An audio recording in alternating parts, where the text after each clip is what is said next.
Welcome to Prima's e-Guide to Tribes. In this introduction to Tribes, we will cover some basic keys to gameplay that will immediately improve your performance and make the game even more enjoyable. The premier feature of Star Siege Tribes is that it is a team game. A team that has all offensive players would lose badly, like a football team where all the players were quarterbacks and wide receivers.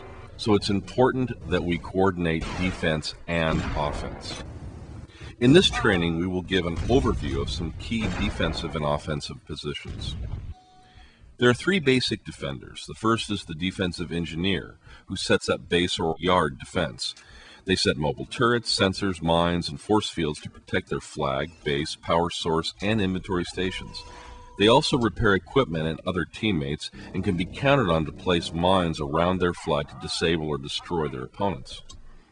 Engineer armor, however, is very heavy and slow, so the engineer is often vulnerable to faster opponents. This leads to our second defender, the open fielder, who is an expert at dueling with opponents in the open field.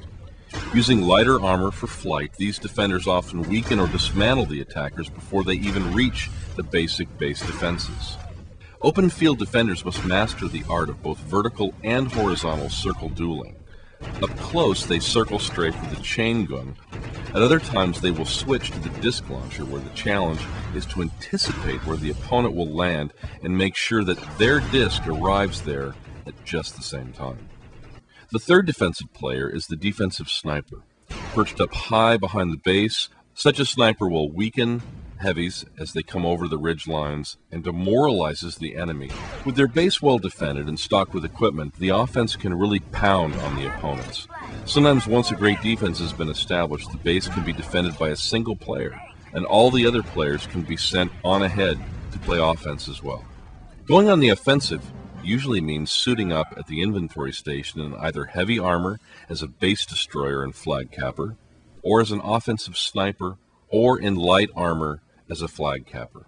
The offensive sniper drops a sensor jammer or establishes a mini-base near the opponent's base and begins to eliminate both defenders and their defensive equipment. Those who are picked off by the sniper will often form a pack, fly out of the base in an all-out effort to hunt the sniper, leaving the flag all the more vulnerable. The light flag capper uses speed to sweep up the flag and try to return it to its base.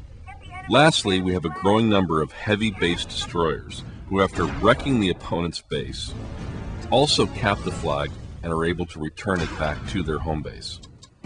Using a technique called skiing, they use disc launching propulsion in conjunction with the natural terrain to propel them much faster and farther than they could travel if they just walked in that heavy armor.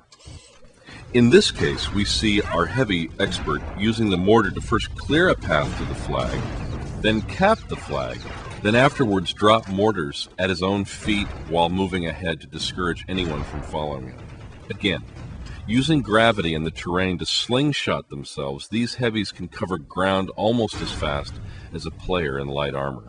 Flag cappers, whether light or heavy, gain the highest scores in each game. But we must emphasize, without a defense, it is an incredible frustration to make it all the way back to your base with the flag, only to see that yours has gone too and your base has been destroyed.